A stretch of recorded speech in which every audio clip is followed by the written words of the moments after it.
G'day there. I just took a beanie off and realized that now my hair's all crazy. And let me just adjust the light. I had to change rooms. No, that's not helpful. Tonight, I want to do a Q&A on line quality, line drawing issues. Now, if we draw, it's not as if we have to draw using lines, but for most of us, we're using lines at least a bit, if not a lot. Another light here, just twirl that and see how it's going. But what I'm really after is to have some questions that you might have about line quality when you draw. What are the line issues that you're aware of with your lines? Or probably a good way of thinking about it is what is it that I'm not happy with the effect that my lines, my marks create on the paper? Now, I'm afraid I can only offer this. Hi there, Jessica. I'm afraid I can only offer these answers during the live session. If you ask me in comments, I just won't have the capacity to answer all of those. So, but hopefully the issues that other people have will be helpful as well. G'day there, a few people on the chat. Nihal's asking, how can I draw straighter lines? Nihal, straight lines are one of the kind of line skills that really, it is very much a skill, and so that means it's relatively simple compared to some of the other line challenges to improve on it. What I think would be the best thing would be to work out how far you can draw a straight line. Nihal's just saying likes draws from his shoulder, like I said in the video, but not able to join straight lines. Sorry, I said Nihal, but I don't know whether you're he or a she. But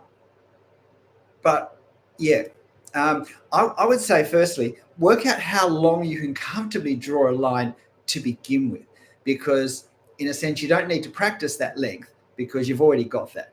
And then work out what's a reasonable extension on that to start. There's no point trying to draw straight lines that are kind of a meter long if after the first 12 centimeters, it always starts to wobble. Better off developing a way of getting a nice smooth arm movement for a bit longer. And then when you can do that a bit longer, reliably, comfortably, with a fairly natural movement, so the line has consistency all the way along, then extend that again a bit more and just keep doing that.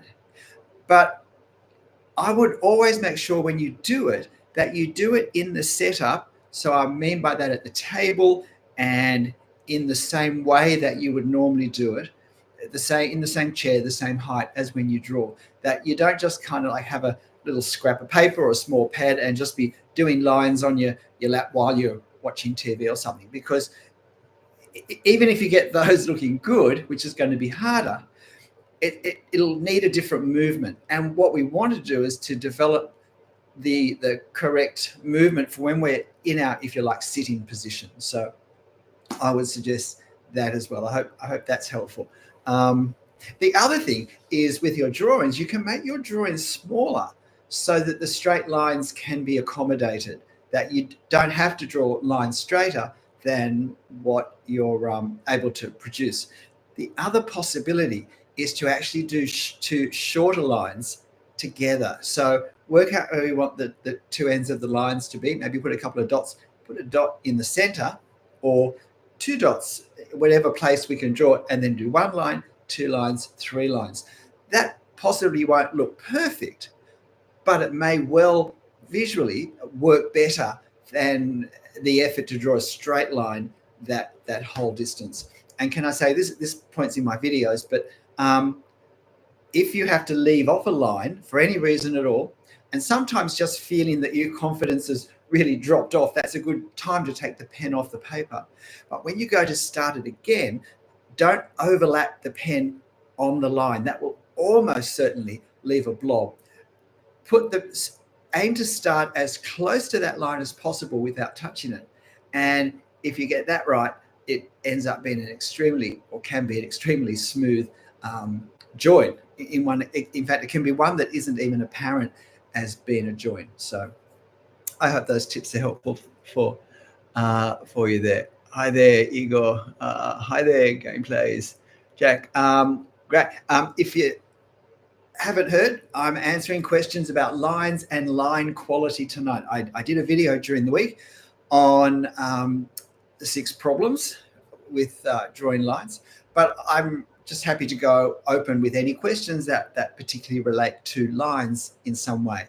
And it's not just straight lines, but it's the effect of our lines. It's how they look. It's lines that will create the sort of image we imagine in our mind, what we dream for our photos, for our drawings rather. So Jackson, I have difficulty keeping my lines cleaner. How do I keep it clean without going back and forth? Okay, Jack, are you drawing in pencil or pen? Because I know when I drew with pencil, I guess my default thinking is pen drawing, but I did draw in pencil for the first 18 months or so, and I certainly had problems keeping my lines clean. I found that the pencils would start to kind of go down and, or at smudge and so forth. I found it, and this is where it does depend what sort of artwork. So we're talking about pencil at this point. It depends what sort of artwork you want to have at the end. And by that, I simply mean how you want it to look, the kind of the visual impression that we get when we see it. And when I was drawing, I wanted nice, clean, crisp, sharp lines, as if I were drawing in pen, only as pencil, because I was too scared to draw in pen. And what I found was a mechanical pencil worked best because it stayed at that thin width. And I didn't want to create value by sort of rubbing down the side and getting that smudgy, shady effect. I wanted all of my values to be through hatching and cross hatching. So at least in that way, it was good preparation for drawing in pen. But I think it certainly made a big difference also for keeping my lines cleaner because they stayed sharper. But what I do when I'm not wanting that really kind of tight, almost drafting type line is I have half a dozen of the same. The pencils I use when I draw in pencil are Staedtler's Mars Lumograph pencils, and usually a 2B. But I'll have like 4 or 5 of them sharpened with a blade, with a box cutter blade, to a quite a long point.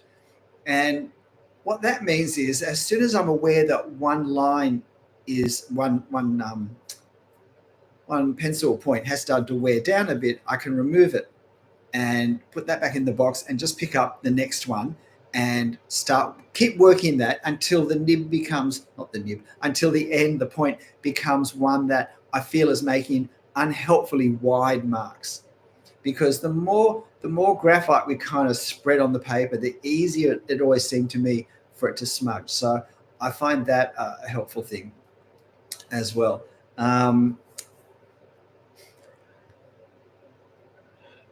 And the only other thing, of course, is the sheet of paper under our wrist, under our hand when we draw, so that the paper rests on the drawing that we've done. I mean, we can also develop other techniques. We can start to draw if we're right-handed, we can start to draw in the top left-hand corner and kind of work down so that our hand is never over the things we've drawn. But that's not a particularly natural way to draw because there may not be much up in that corner, or it may be something that for other reasons it's better to draw later. The other thing is also simply to develop the skills of drawing where we don't rest our hand on the paper. I mean, we don't have to do that. We can have our arm take the weight of our wrist and the pencil and our hand. So we can develop that if we think that's a possibility as well. So there are some thoughts about pencil. Because I always found that what I ended up doing was, by the time I erased all the smudging, I couldn't erase the smudging between the lines because they were so close together that I couldn't get in between without erasing the lines, no matter how much I sliced the eraser up. And so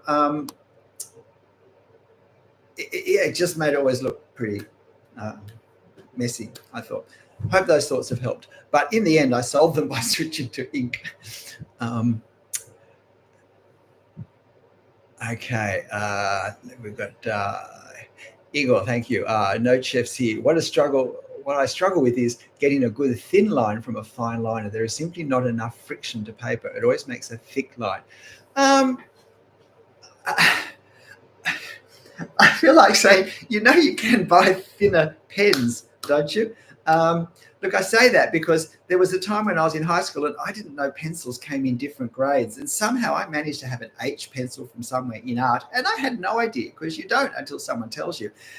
And obviously it was so basic, our art teacher never told us. And I was about 15 or 16 when I realized that the way other students were getting these wonderful dark graphite effects, that I just couldn't press hard enough. I just thought if you keep pressing hard enough or go over it, or maybe have better paper or better quality pencils, that it would all be wonderful.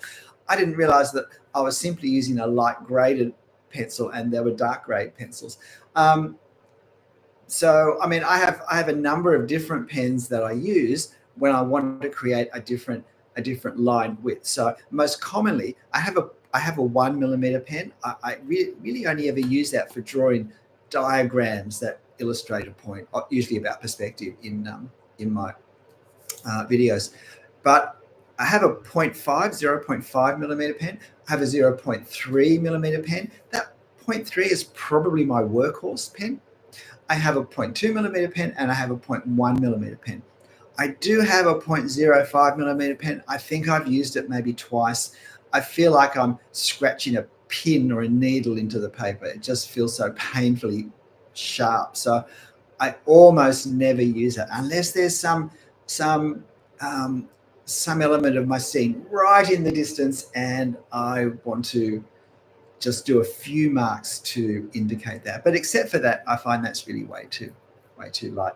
And I find that this is where it is helpful to use the same brand, because we're more likely, if you have, say, 5 different widths of pen in the same brand, that they actually will change. But if I have a 0.3 from one brand and a 0.2 from another, a 0.1 from another, they might all seem the same. So that's the other thing to check with your pens. Trouble getting a good thin line. It also could be the paper. More absorbent paper, so paper that has a rougher, if you like, more watercolor paperish type feel to it, that absorbs faster, which means the pen is like flowing ink out into the paper reasonably quickly and getting a nice solid line, which is great if you want it, but not so good if you don't want it. So I would suggest you also experiment with a couple of different papers and just go, if you can get to an art shop or even a newsagent, and just buy a couple of whatever's cheapest, individual sheets or a couple of very small notebooks of different types of paper that it's sort of thick enough, and play around with which of these works differently with the pens that you've got. So I think it is possible, though, with most pens to get a little bit of variation according to the pressure that we put on. Now, with a pen, it's not like a pencil. We don't want to press hard, because then we're going to wreck our nibs and ruin our pen. So we don't want to do that. But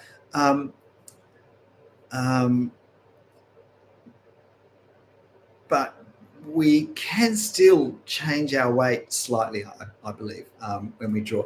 The other thing that I've mentioned in a few videos, just a little thing I do, I've never heard of anyone else doing it. I've certainly never heard anyone else suggest it.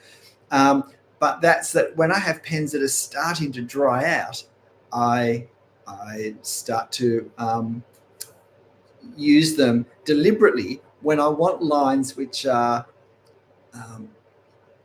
a little inconsistent in their appearance. When I want lines that almost sort of come and go, fade and get stronger as the line goes across, or maybe have very, very faint patches with perhaps a few dotty points where a little more ink has kind of come out and caught the tops of the little ridges in the paper. Whatever, I find that works for me quite well when I almost want like a pencil effect, because with pencil you can do that. You can kind of do lines and have them almost touch the paper, and have some lines that are quite solid and thick, and some lines that really are quite sort of sparse in the graphite that you can see. I find that using those pens and people ask me why I put tape, oh, why is the green tape on your pen, or why is the purple tape on your pen? And it's to do with indicating for me, because I have a number of these that are all the same, because I talk about using the same. So, I have this, and I have about 3 times more that much. And so I've got several of the same width, and it's easy to lose track of what's what. And so this tells me that for the 0.2 millimeter, this is a new pen. I've only just changed the ink and just changed the nib, because these Copic ones are refillable, and you can only get the 0.2 in the refillable. But I do also have some of the disposables for the others. But and this purple tape, if you can see it, is pretty faint. It tells me that this one is, not as flowing with the ink, and so I won't get as good a line, which is great when I don't want a nice flowing line, when I want to create a more subtle effect, or a more casual, more gestural effect. So I hope those thoughts are helpful there. Augustian, my problem with lines is when I'm cross-hatching, it doesn't give the shadowy effect. It just looks like I'm scratching my drawing. Okay, look, it's a bit hard to see without seeing, but it could be that you're hatching too fast, and therefore you are getting a fairly scratched line on the paper, and possibly the evenness isn't great, and therefore there's not. I probably should have asked people to say whether they're drawing in ink or in pencil, because it sort of does make a difference. But I think the bigger problem is that, and I'm reading between the lines here, but perhaps the bigger problem, Augustian, is that the lines don't seem to attach to the object that they're being placed over the top of. See, we're placing hatching lines over the top of something else that's in shadow or in shade to represent the darker tones that we've got in that part of the object, or on the ground from another object. And that I think, and therefore there's a definite shape and form. And the general principle for hatching that I think is the key to developing an understanding that lets us hatch almost anything, is that we want to, most of the time, put hatching lines on a subject in a way that reflects the underlying structure of the object. And when we do that right, then the lines do feel a part of the object. But if we're kind of scratching in a way that's just a bit too random for what's underneath, it can look like we've just put lines on top of our drawing that don't relate to the drawing. So, it's probably a hatching issue more than a line issue. I don't think it's the quality of your lines so much, but the fact that it doesn't look like they actually attach to the objects in a real way. And with hatching lines, it depends a little on our style, but we want to make sure that our lines kind of start at the edge and they kind of go right across, and there aren't varying white gaps one side or the other. If you're finding this helpful, please hit the like button for me. That helps me out as well. I'd really appreciate that. Let's have a look. From Nihal again, do you know how I can make my hand more steady while drawing lines? Look, unless we actually have a sort of a neurological issue, perhaps that causes us to shake a bit.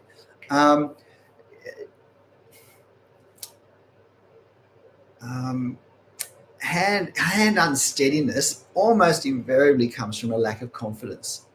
It comes because we're overthinking, overdrawing, over worrying about the line that we're doing. Now, it's easy to say you simply need to be more confident, but what that probably means is you need to make some changes with how you're drawing and what you're drawing, because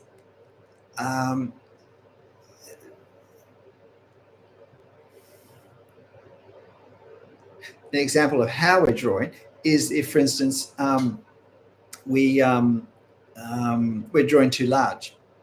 So within reason, anything that we're drawing is easier to draw smaller rather than larger. It's not just that it's faster, but we can see everything both, well, if our reference is small, but in terms of our drawing, we can see everything that's in our picture, or in our field of vision, I mean, really easily in one go. And it's therefore easier to bounce back and forth and to see the overall proportions, and distances for straight lines certainly can be quite small. Now, I can very easily draw a short straight line, but a line 4 times that size is much more challenging. I would probably work out a way to do it in a couple of stages. So that is another question. Do I need to draw this long straight line? I mean, if it's one side of the Eiffel Tower, maybe. But then equally, maybe we can divide the tower into sections and draw the lines as, if you like, we construct our tower. But the other thing is to draw more straightforward things. Like there's if hand steadiness when drawing is a constant issue for you, I would suggest pull back and draw some simpler things at the level where what's demanded of your hand, arm, movement, coordination, whatever, can be done confidently. Because in the end, it's confident marks that we can use to create the effects that we want. One of the things I can see in my own drawing, I've drawn intensely for 2 years, and I've drawn intensely, and I've made videos explaining my process as I've been able to work out, why am I doing this? What effect am I trying to get? What am I doing to try and get this effect? And one of the things I've seen in all of this intense kind of thinking and analyzing is that, firstly, once I've thought it and analyzed it and applied it into my own drawings, I can see the benefit. And I'm very conscious of all the process now, and I do it quite deliberately. And that wouldn't have happened if I wasn't making these videos. So thank you, everyone. But I can really see the confidence level increasing. And because I've understood why I'm doing things, because I mean, I guess I'm a teacher. I was probably a born teacher, but I certainly, learnt to be a teacher and learned how we learn. I consciously do the things that I know are good for learning, and I review and think and look and analyze and critique my work, and look at ways and think of ways I can improve. And all of this gives me confidence as I move on in my drawing. And I think part of the reason my drawings don't look so stiff and wooden as they did when I first started making the YouTube drawing videos just directly with pen is the increase in confidence. Ironically, there's actually less straight lines, and there's smaller straight lines in my drawings now.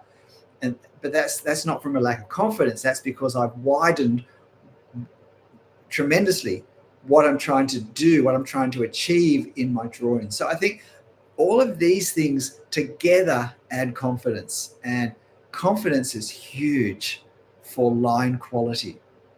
It also helps give us consistency.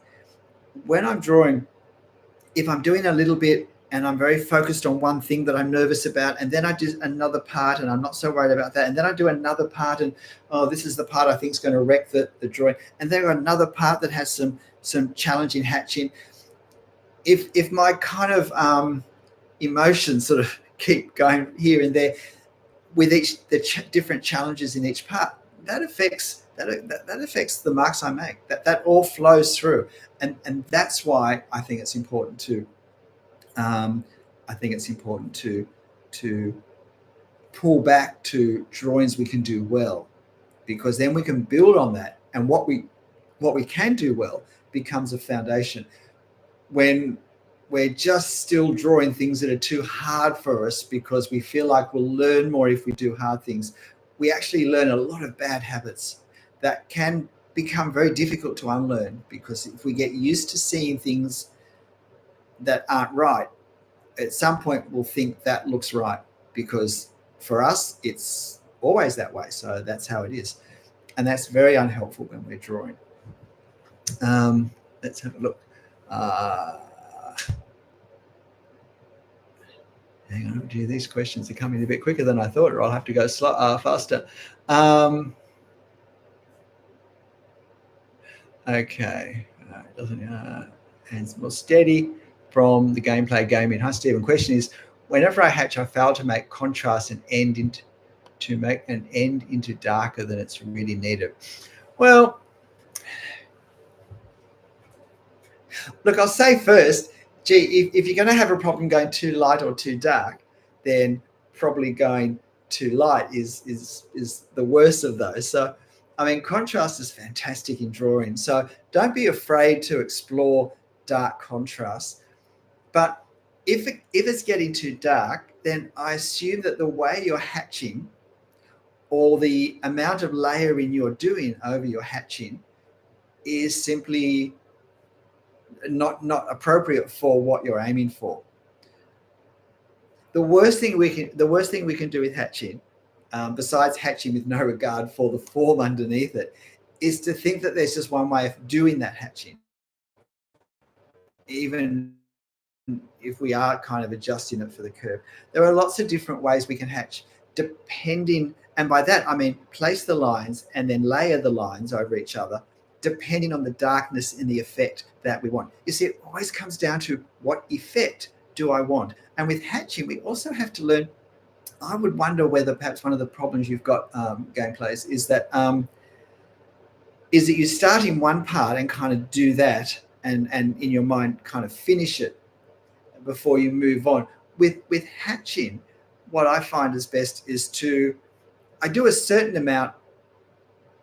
I often don't do any hatching for quite a while through the drawing. I like to get the other things all established. If you like the line work, it's probably the easiest way of saying it. Unless putting some shadows in helps to just, in my mind, clarify what's what, so I don't come and draw something in the wrong place, between the windows instead of on the windows or something like that. But besides that clarification kind of hatching, I often don't do much or any hatching until I've established most of the overall kind of line work. That means then when I start to hatch, I do usually start in a darkish place, but I'm just thinking how to say this. I kind of try and work over the whole drawing to some degree. We can't really judge how dark or how light we want to make our values without seeing the values that are around them. But for me, that says it's important to start with the darker ones, because if I start with the lighter ones and I realize halfway through they're too dark, freehanding pen, I can't do anything about it. If I start with the darker ones and then I work back and I maybe end up thinking that my lights are a bit dark, well, I can adjust all the darker ones a bit darker again, and that will create the effect of the lighter ones feeling lighter. What we want to avoid is a lot of mid-tone, a lot of mid-value together, even if it's different objects, because it will tend to, at a glance, blur into one kind of grey blob. It will make it harder to see what's happening in our drawing, and it also is just visually not very interesting. And so it creates a fairly tedious effect, as opposed to strong contrast of strong lights and strong darks, and if at all possible, some strongest and lightest together, which is usually some measure of white paper right up against our darkest darks. So one thing I like to do is sometimes if I've done hatching and I've just done hatching, so it's just lines in one direction and they're all fairly vertical because it's a building. If I want it to be darker, if I've already put the lines very close together and it's still not dark enough, it's not usually very helpful to just do more vertical lines, because they're going to create dark streaks, if you like. And if that's not the effect I want, if I want an even value, then that's not very helpful. But equally, doing horizontal or crisscross lines also doesn't necessarily create the feel of the structure in the way I want it to. What I then do is I do a second layer of lines. I don't do them vertically, but I put them at a slight angle, nowhere near 45 degrees, like, I don't know, maybe 20 degrees or something, or less, 15 degrees. But I find just enough that these lines clearly crisscross a few, and then that creates a darker point where the lines cross, and it still leaves a point that's as light as it is currently where there's paper between the lines. And so it creates a slightly darker value, and can still look relatively even, if that makes sense.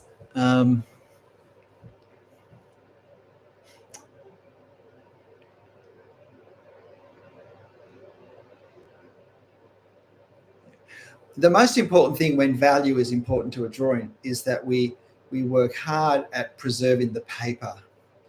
That while we can get a bit excited with the darker stuff, when we approach the lighter stuff, we have to be so restrained in our marks.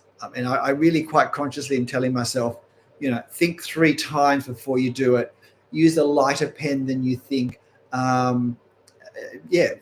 Because it can just be 2 or 3 minutes just adding lines without actually thinking very hard about what we're doing, and without standing back to see the overall impact. We can make a drawing look way less interesting because we've robbed the dramatic contrast by just putting too much dark in our light areas. And there's often not much we can do, particularly if we've already made our dark areas very dark. Well, you can't go any darker than black. Let's have another question. Why don't I draw with fountain pens? Why don't I draw with charcoal? Why don't I draw with pastels? Why don't I draw with colored pencils? Why don't I draw digitally? I just don't. I suppose, I'm in an age where I actually learnt to draw with to write with a fountain pen. When I was at school, in year 3, third class, we would start to learn to write with a fountain pen, and that was the only ink pen we were allowed to use until we hit high school, until we were 12, and then we could use a ballpoint pen. So I guess I do think of fountain pens as being for writing. However, I've also seen there are some amazing nibs out there, and there are some amazing effects, and I follow a few people on Instagram who really make the most of some fairly, in my mind, fairly flamboyant nibs, and make really interesting drawings from them, create really interesting drawings. So, it's not what I've done. Maybe I'll do it one day. At the moment, I'm just, I guess, busy doing what I'm doing, and but I think it would be nice to make a change in some ways. But I'll probably start playing around with color before I start to go to a fountain pen. But there's absolutely no problem with a fountain pen. There's nothing better or worse. It's simply what tool is best suited for us and how we want to draw for the effect we want to create. So, one thing with fountain pen too, we can have a few fountain pens, and we can have different inks, different strengths of ink in them. We can buy fine liners like that as well. But okay, another question from Jacksplode. What I often do is turning my paper to equal straight line when the angle is changing. Why? I do teach that. If you look at every video I've done on how to draw straight lines or how to draw lines, I talk about that. The only problem is that when I'm drawing and I'm locked in place, I can't move the paper because I can't change the relative position of the paper to the camera. Occasionally, I will make a big mess in my room here and try and get my chair between the end of the table and the bed, the spare bed that's up against it, and just have a different angle that way by not turning the paper, but if you like, by turning me. And I would certainly recommend that always. If you haven't realized it, anyone listening, whether we're left or right-handed will give us line directions that are simply easier for us to get with the pen in that hand. And it's important to, or very helpful to be aware of what those are. It's also a very different experience to push a pen or a pencil away from us than pulling it towards us. And so the line direction can make a big difference as well. If I always push away for the upper lines because I always like to start at what I've already drawn, I may discover it's far more accurate to actually find the place in space and bring the line down to the object I've already drawn, or the parts I've already drawn. That can be a far smoother and more accurate drawing experience. So you know, those things do matter. Yeah. And certainly when we do things such as domes, for instance, as a right-handed person, it's much easier to do, looking at the paper, the left side of the dome than the right side of the dome, because the curve works better with my wrist or my arm for the left side than the right side. But for people who are left-handed, it's the other way. Now, it's important to know that, because what that means for me is that when I do the right-hand side, I tend to not take the curve out with enough fullness, and so that side of the dome can look flattened. So I know to always push slightly more than I feel like it needs, and that, if I do that well, works out well. But if I can turn the paper, then I can turn the paper so the curve is, if you like, always in my sweet spot, is the way I like to think of it. But I would have, I don't know, at least 4, maybe 5 videos where I do talk about that Jaxplode, but I guess it's getting close to 1,000 videos, so I can't expect everyone to have seen everything. But equally, I can't say everything in every video, so but I hope that's helpful now. It's a great, and thanks for bringing it up. It is a great thing to realize that we can do. Makes a huge difference, I think. For straight lines, read the book How to Draw of Scott Robertson. He provides very good exercise. Okay, well, there you go. All the people asking about improving straight lines at the very start, there's a reference to chase up. Yep, commented on using empty pens before trouble is hard to control or predict. It is, especially if that, and thanks for that comment. I remember that. Yes, yeah. And in the end, we get to decide whether it's worth the effort or whether it's too unpredictable. But yes, they can get a bit blotchy, a bit blobby, which can be worked into an overall visual kind of appearance as well. It can help make things look a little rougher, I guess. A little less like we're trying to do a draft in it. Sometimes rough, depending what we're drawing, can work really well. If I'm drawing, I did a drawing 18 months ago of some really old tree trunks that were it was from a farm in New South Wales, and there was knee or probably waist-high grass coming up around it. And it was a section of fencing on this farm of basically tree trunks put into the ground to make a fence. And the timber was so old and so weathered that to have lines that were quite irregular and even blob slightly would certainly, I think, work very well with the weathered effect. And all the little worn and weathered bits, a lot of them which caught shadows slightly, it would help create the effect that we see in life for those subjects under those conditions. So it all depends on what we're wanting to achieve with our drawing. We should always go beyond just wanting to make it look like the photo. We have the photo. Let's improve on the photo, because photos can have a lot of weaknesses that our drawings don't have to have in terms of how they look. We can make them a lot more interesting. A good drawing is not just about the composition, and it's not just about how closely what we've drawn actually looks like the object. It's way more than that. And a lot of the interest and the attraction and what draws us in are the lights and darks and the way they interact with each other. So yeah, that's something to think about. Okay, great. Ayush Kumar, hello sir, how to make cross hatchings more interesting? Mine look kind of flat.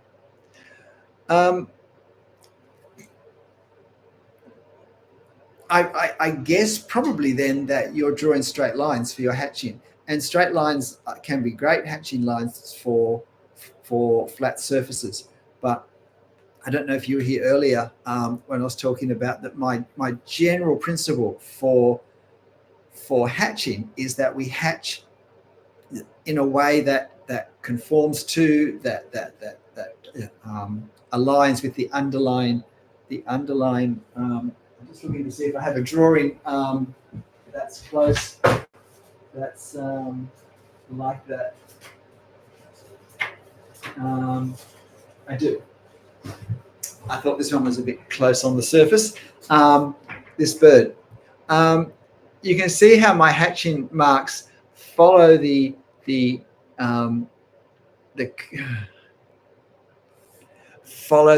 curvature of the body. That I just don't have straight lines back and forth. It's not just to do with creating the amount of darkness, the value with hatching. It's also suggesting what is this darkness on in some way. And you can see also with the head, I've done the same thing. I've got lines that are sort of straightish, but they kind of change direction as well, because the bird's body isn't a barrel. It's not circular.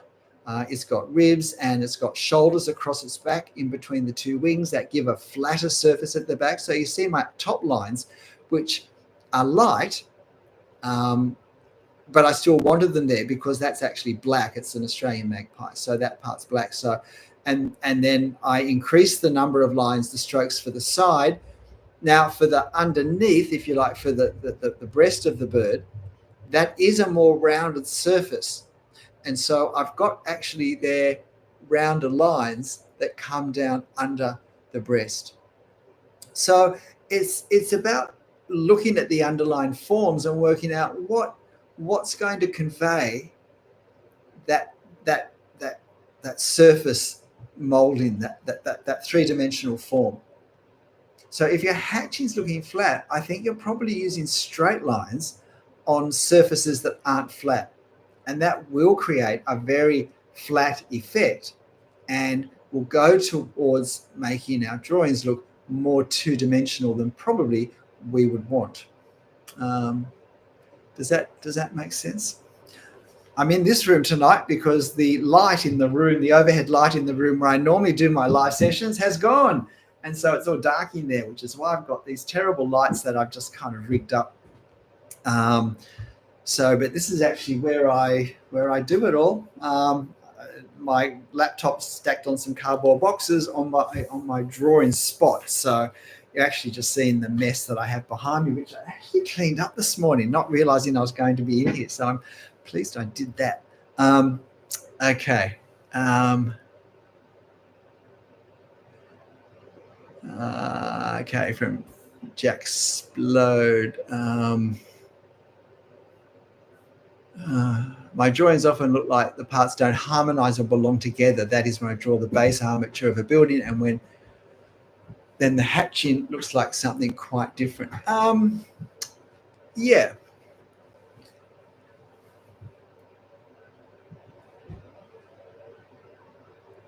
It's a bit hard to answer, like not knowing things like how long have you been drawing for, and not so much that, but how much drawing have you done?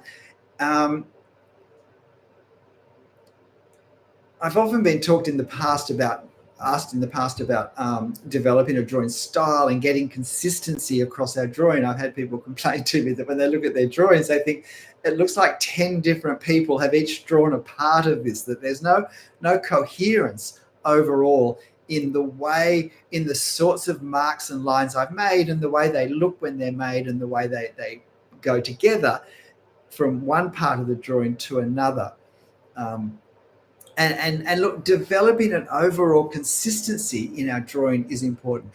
But again, one thing I would say to someone in that situation is it probably means, for starters, that the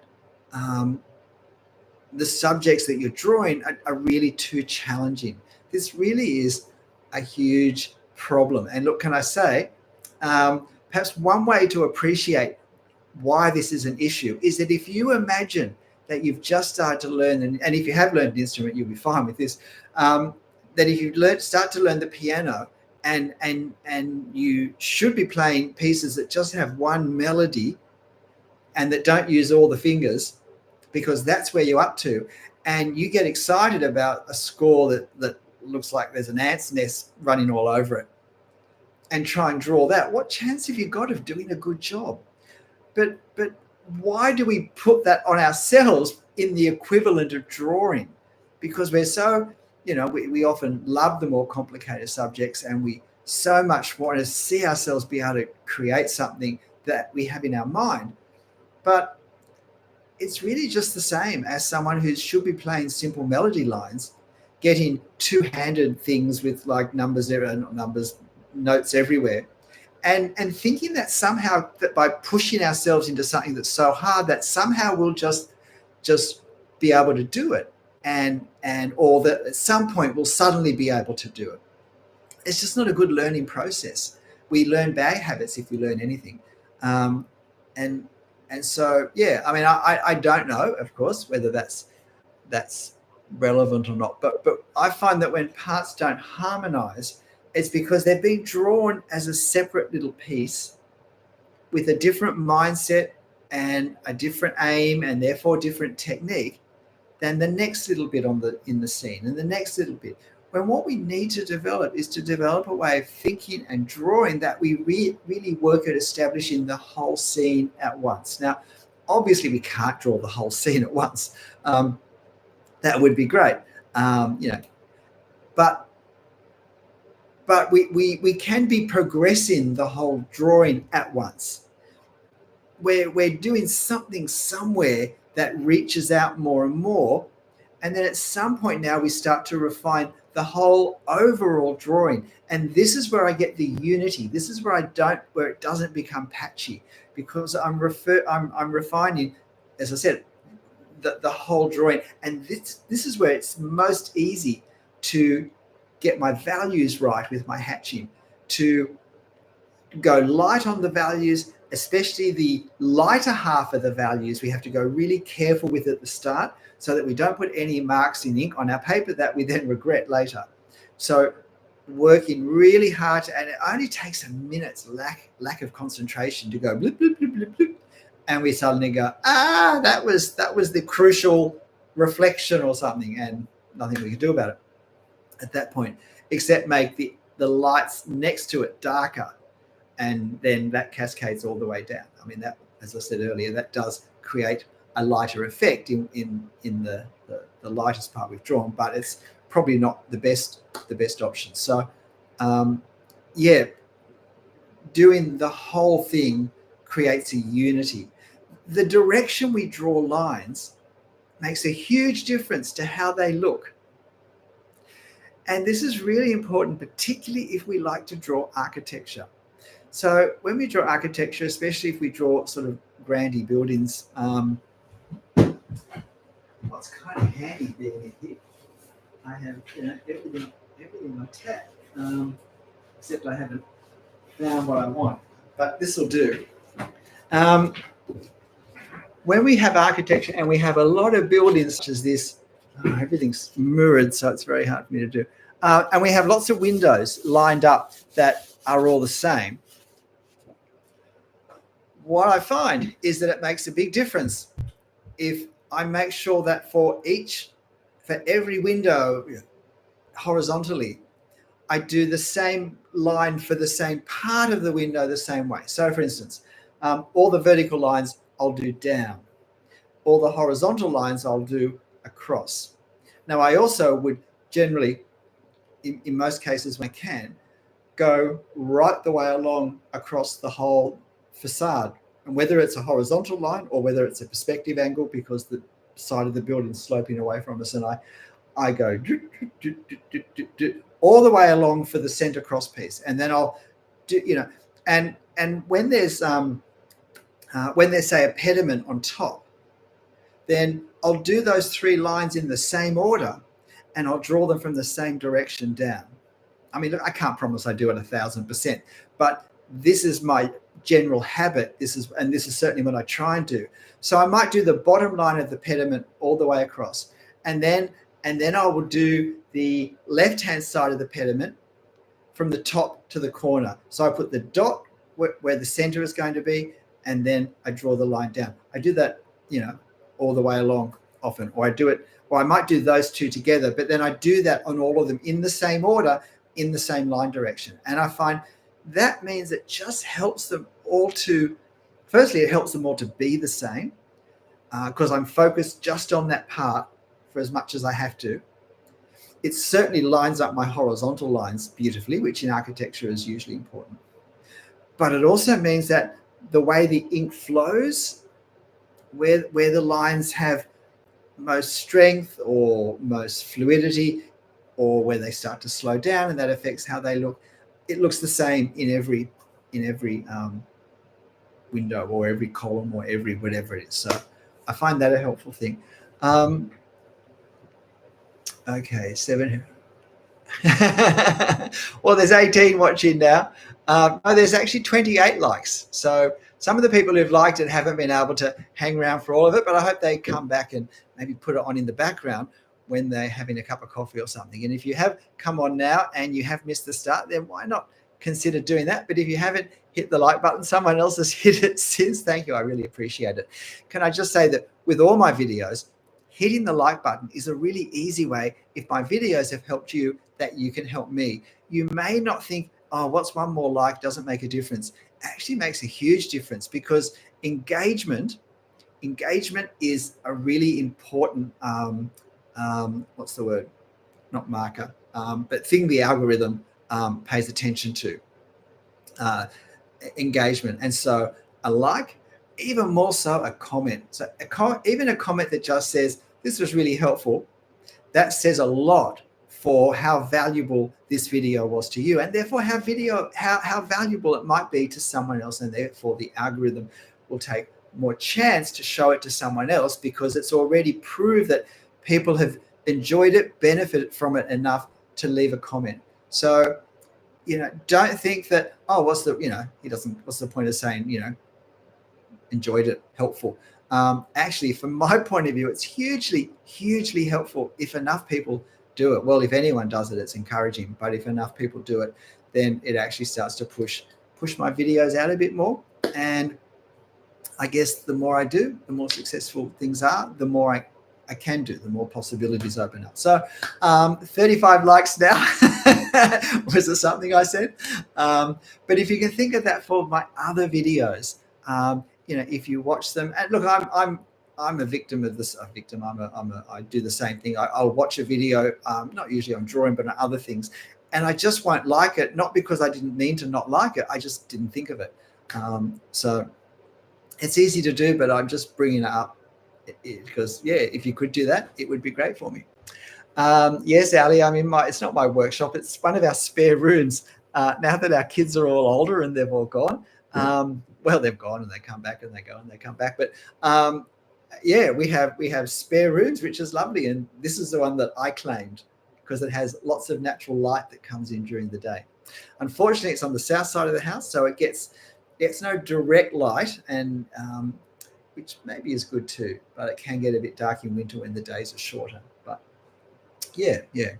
So we do have a workshop, and it's just full of junk, and that's out in the yard.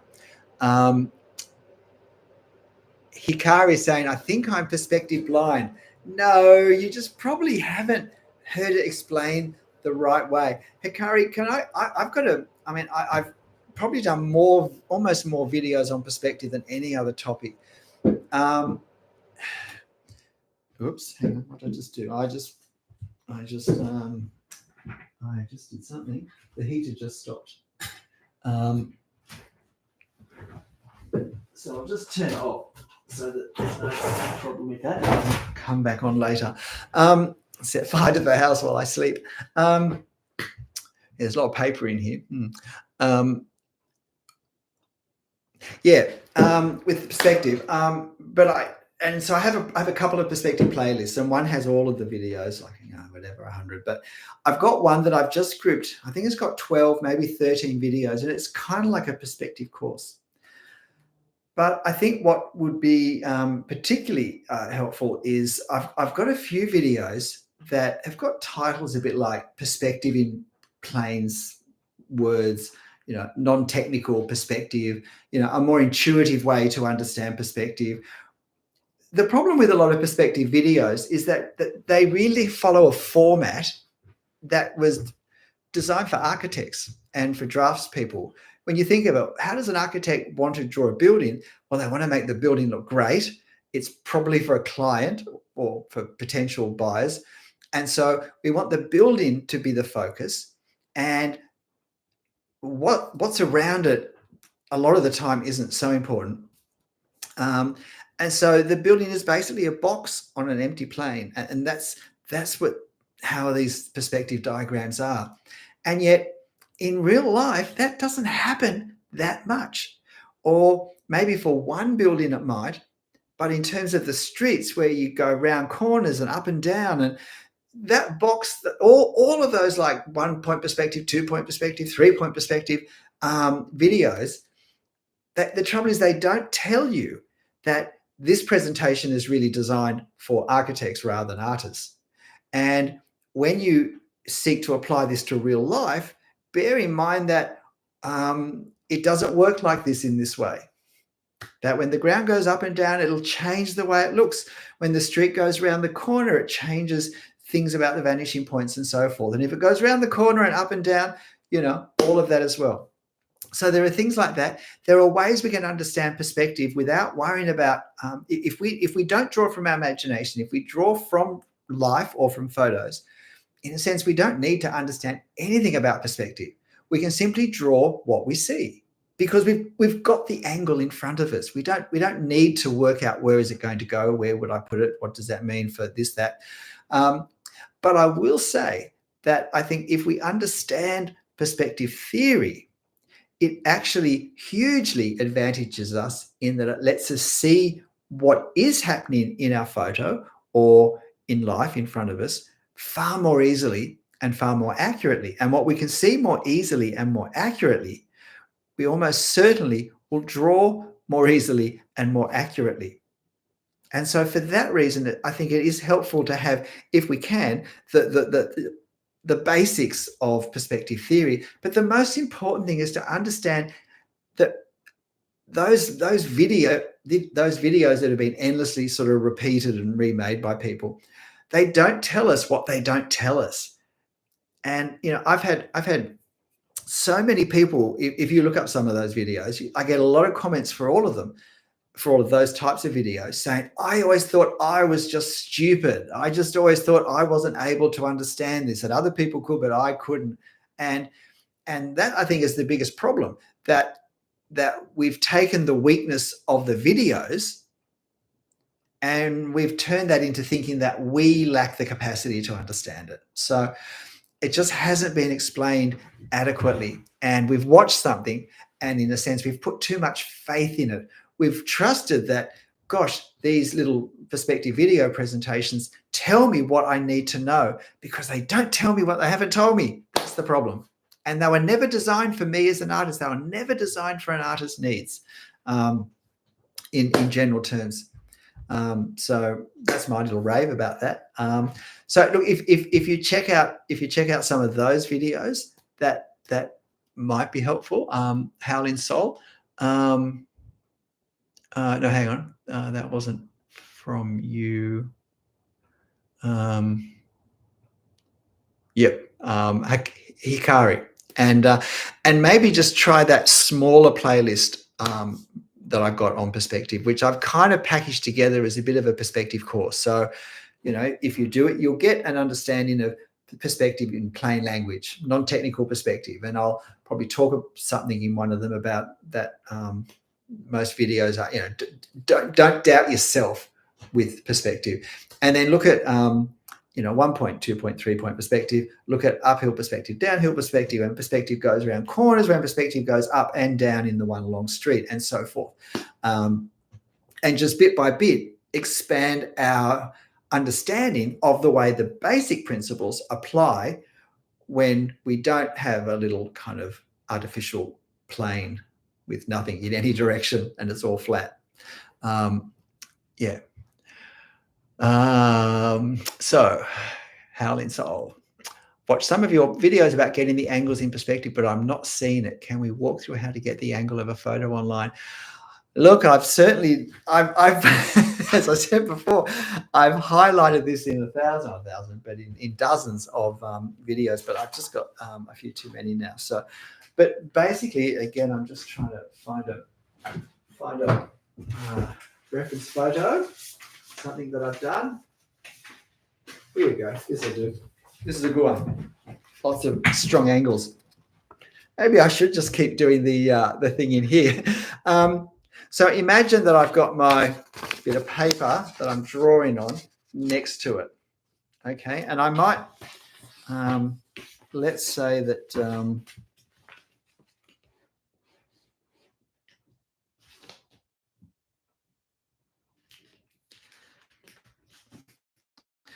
just don't want to drop the pen and ruin the nib. Okay, so I've drawn a line here, which let's say represents, this line here. So this line here, that line there. And I want to draw this angle, say, I can see this angle here. The way I tend to do it is I will put, I got it on the wrong way.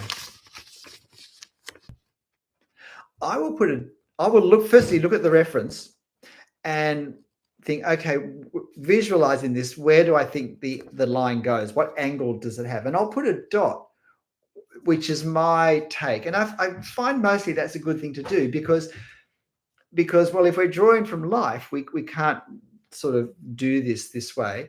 And so it's good to still develop our eye for getting the angles correct. And then, and I can do it one of two ways.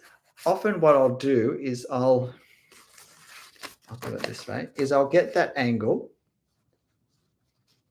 and then I'll slide it across and check it against the angle in the reference. And that tells me if it's accurate.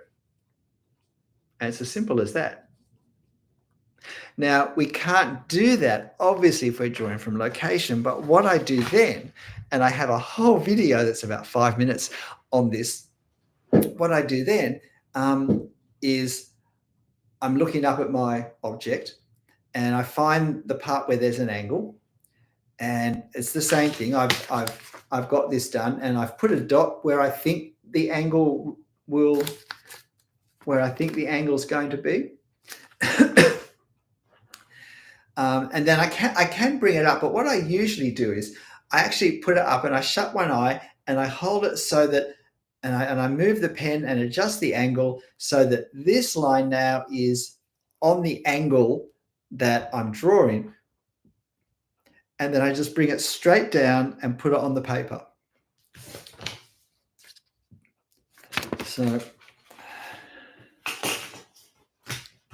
just getting something to put the paper on.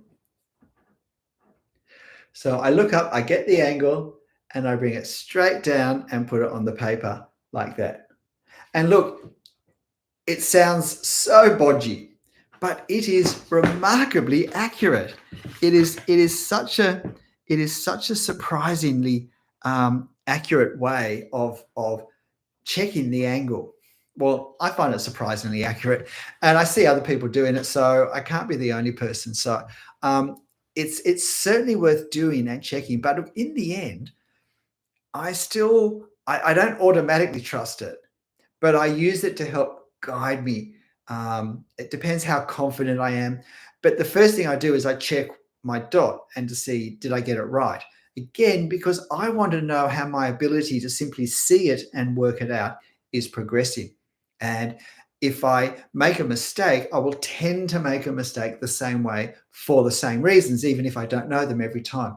So if I tend to make the angle too steep, I'll probably always tend to do that. If I tend to make the angle too shallow, I will probably always tend to do that. So if I'm aware of that, I can be looking out for that. Or as I talked about drawing the dome on the right-hand side, I can actually compensate for it when I draw, because I know, oh, look, I always do this wrong in this way. So I'm going to push it more than I think.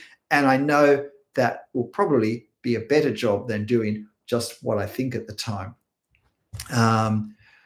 Is that what you're after, Howling Soul. Thank you. Yes. Yep. Glad you're listening. Me too. Jack's Bloat. How do you decide if shadow is prior or the texture of the thing you draw? For example, a brick wall, or do you mix it? Sorry, something else just fell here. My feet. I think a power board just fell or something. Look, I don't know that I can. This is a hatching question.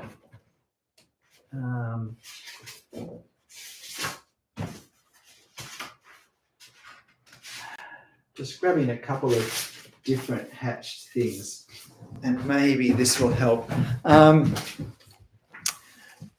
How do I decide if shadow is prior or the texture of the thing you draw? For example, a brick wall, or do you mix it? I think what you're asking is, what do I give priority to in terms of the effect that I'm trying to create with my hatching? So do I do the hatching first and then I add the texture onto the wall? Generally, I would have to say not. Generally, I would do the wall.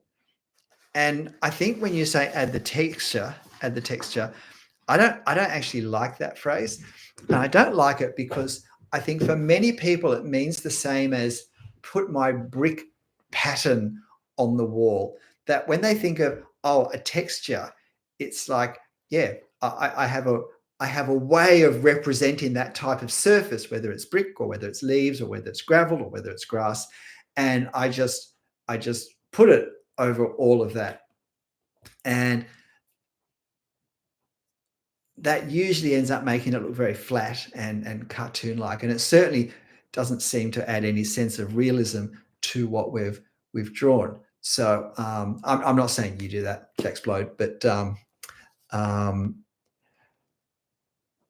I think, as you know, I think of in terms of the brick effect rather than a brick texture, because the brick effect sort of isn't consistent even over the same brick wall, because there could be different types of bricks somewhere that catch the light or catch the attention or just somehow stand out more.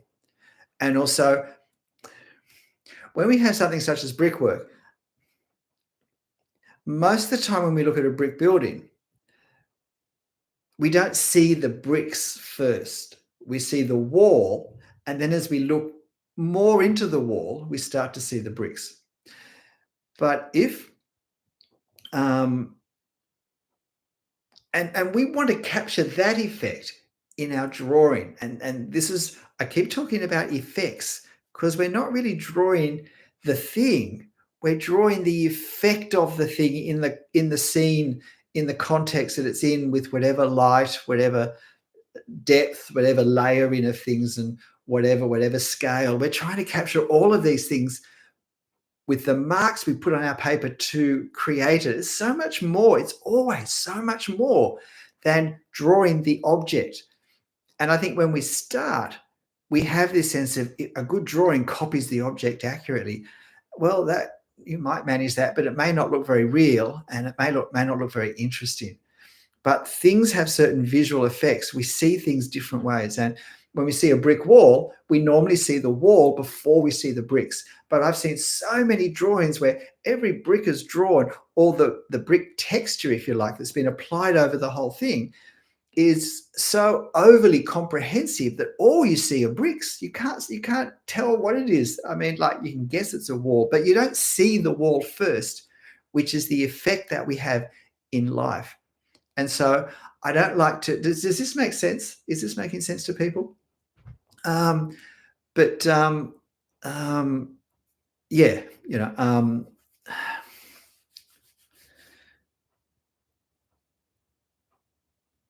and so I certainly like to create the effect of the brickwork first over the whole wall, and then I hatch over it. Now, very occasionally, particularly if, say, sometimes you get a wall and some of the bricks are simply darker, and I'll actually just do maybe 6 or 10 bricks where I've put actual size, little kind of, I might just darken those, for instance.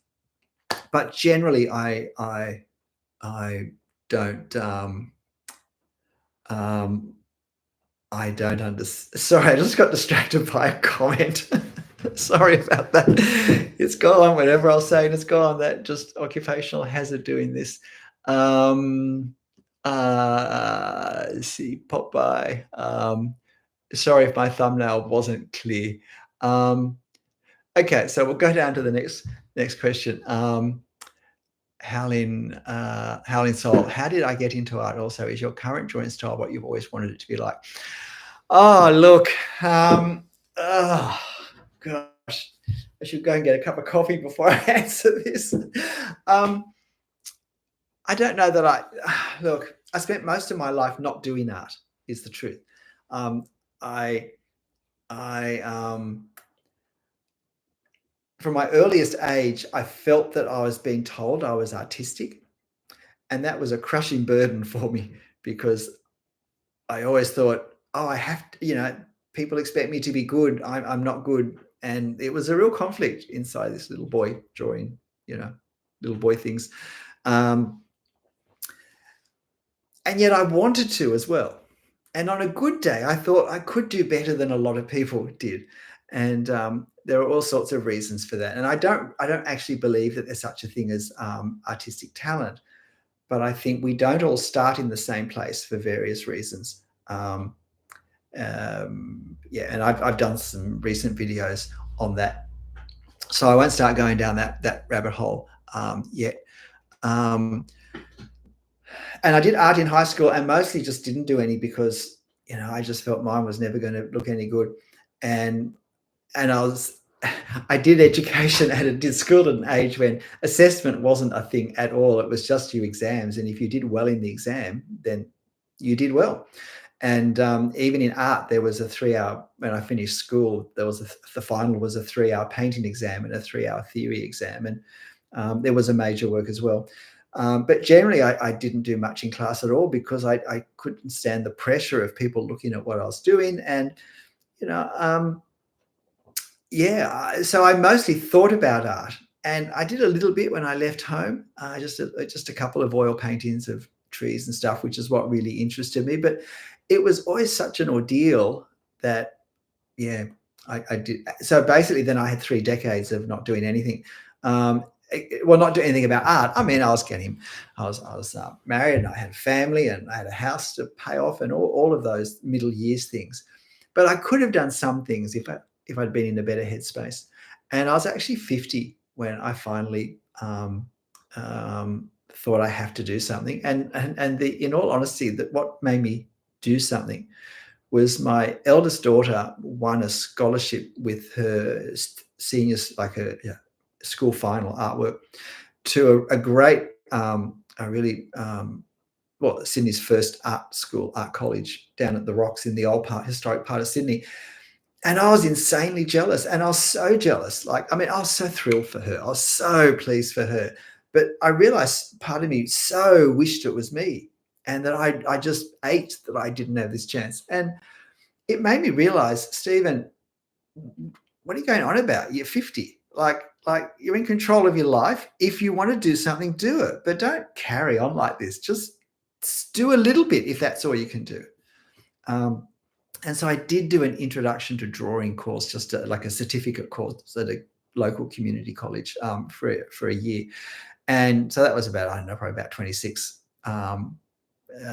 evenings, just doing a lot of different things because it was an introduction course. And I just loved it. And I kept doing stuff myself. I didn't want to continue with the course because being a course, it was a curriculum. And so then they had lots of very specific things they had to do that didn't interest me. But I wanted to paint.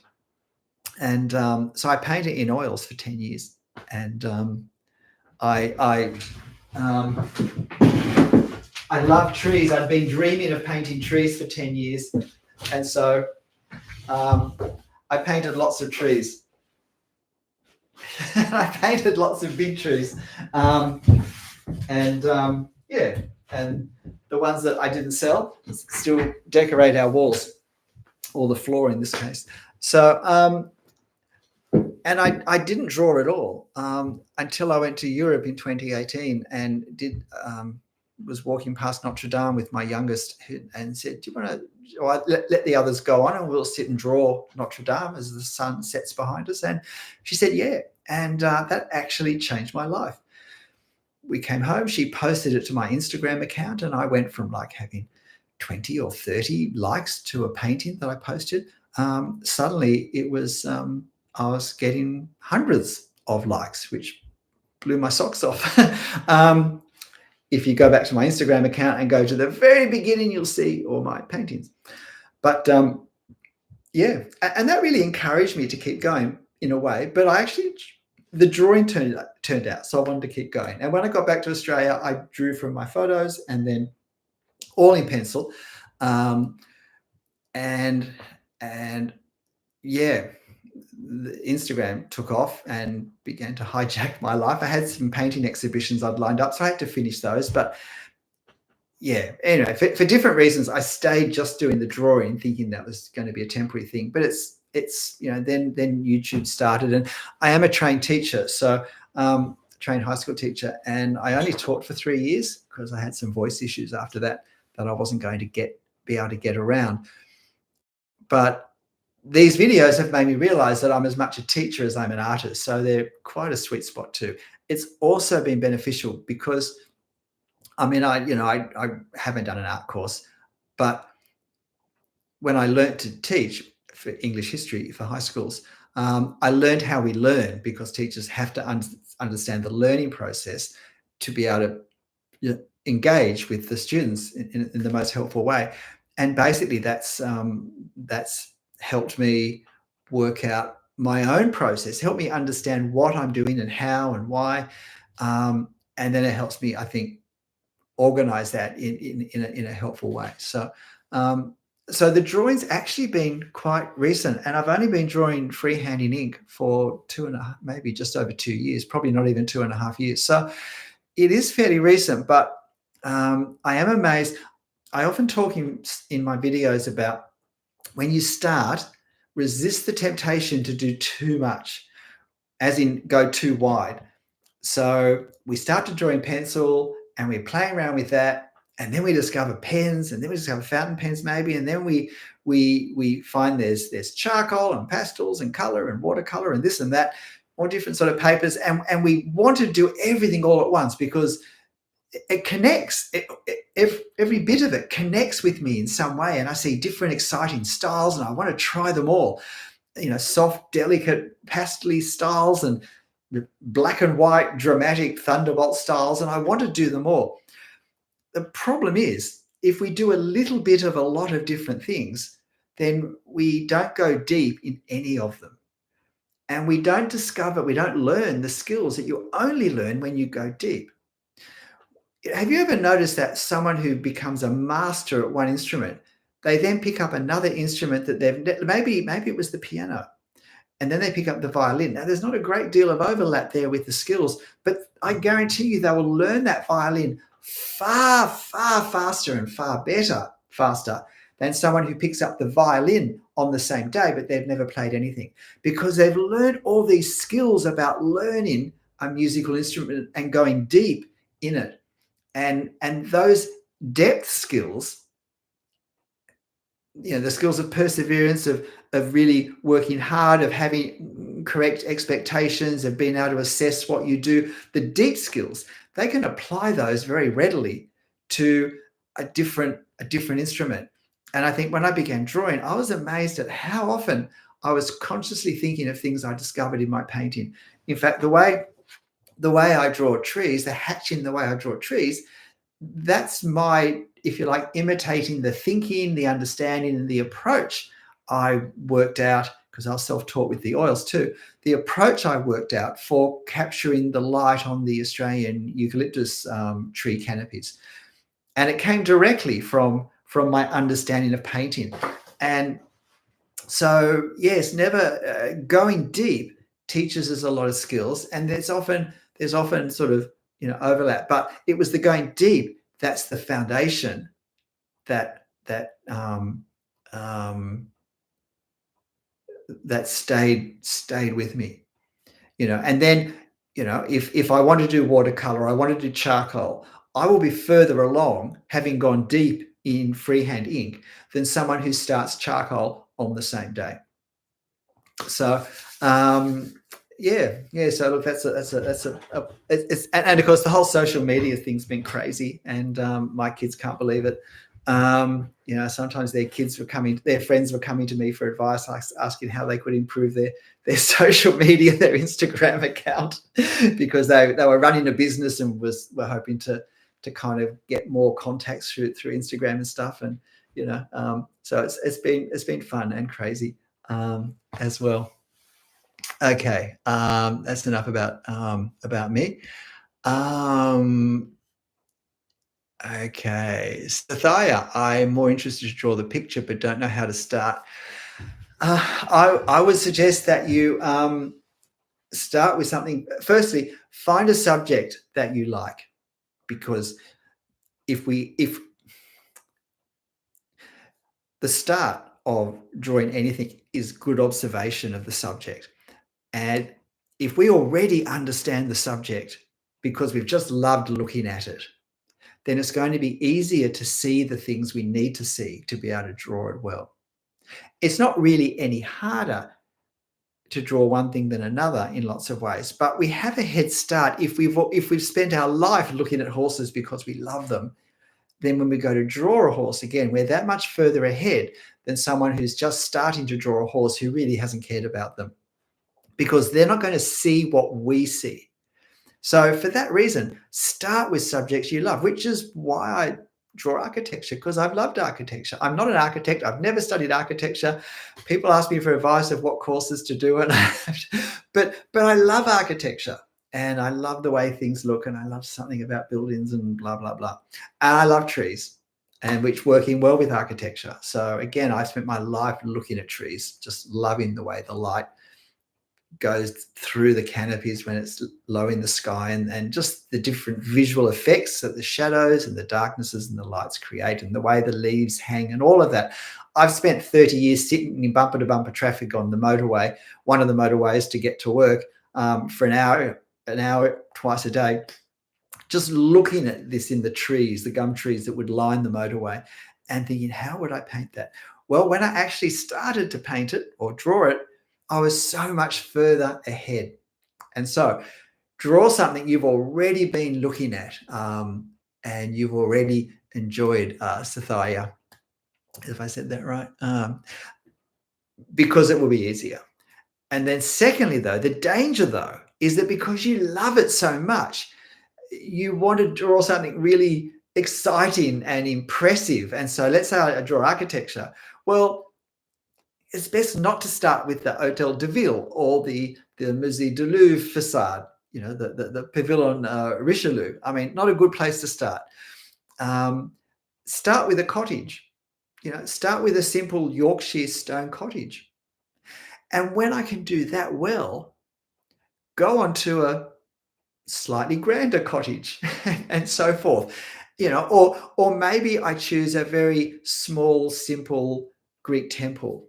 That's just the smallest kind of one you'd find, almost just like, 4 columns at the front and just a box behind or something. But draw that till I can draw it well, until I can see it well enough and translate it in my head.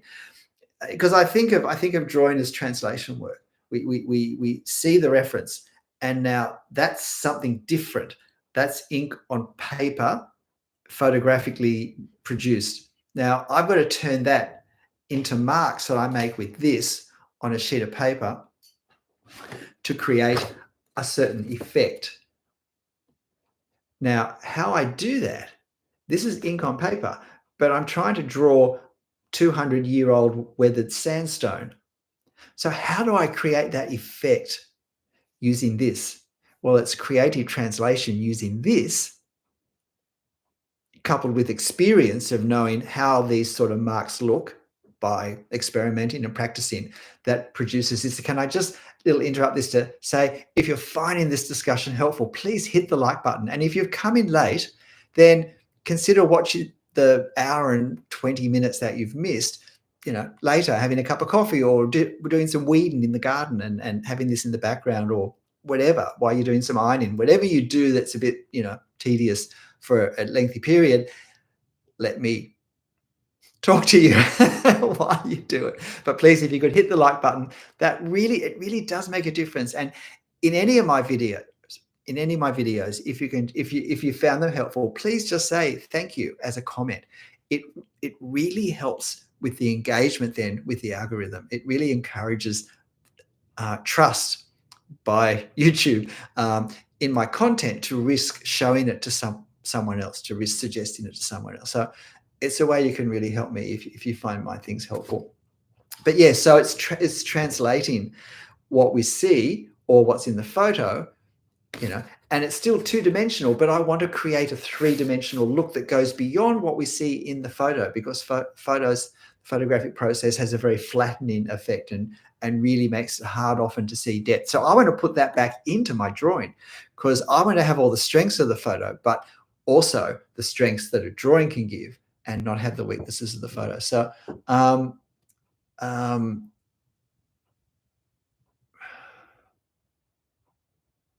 and all of this is easier if it's a simpler subject, but one that we're already familiar with. So I hope that's helpful. Don't get carried away. And also, drawing smaller is easier than drawing larger. And so this is half a sheet of copy paper. So this and this is what we put in the printer. So that's a pretty good size, because it also means we can finish something fairly easily. And it's a big mistake to get into a habit, I believe, if we're trying to learn to draw. It doesn't matter so much nothing matters so much if we're really established in our ability and our practice. But if we're aware that I'm learning to draw, even if I've been learning for years, then it's very helpful to finish our drawing in one session. And not just because we may not come back to it, but as we draw, there is a certain rhythm, a certain tempo that develops that partly creates our style. But the way we finish a drawing, well, certainly the way I finish a drawing, the things I do in the second half are different to the things I do in the first half of the drawing. And some of that's just due to more confidence, but it's often due to the fact that we draw a lot more of the drawing in the second half, because we're not quite drawing it the same way. We usually start with what ends up being the focal point, which does require more intention and more effort, more detail often. And then as we spread out, we relax a little bit more, and we get this flow, this rhythm, this pattern happening, which creates a very unifying look to all our lines and marks. And it avoids what we talked about earlier of this little bit looks quite different to this little bit to this little bit. And especially if I did this little bit and then I basically finished it, and then I got up and had lunch and went and visited someone, and maybe after dinner I did this bit more, and the next day I did this bit. Well, it really is 3, 4, 5 different drawings, and we lose the unity that we get when we do it in one session. And so again, don't draw more than I've got the stamina or the attention to draw in that one session. So Sathaya, I hope that's helpful. If you want to check anything on that, that would be good. Just let me know if you're still able to be listening. Good morning, Ian. Good morning to Vancouver, is it? Canada, definitely. Hakan, hi, Stephen. Hello from Tumut. Not that far away.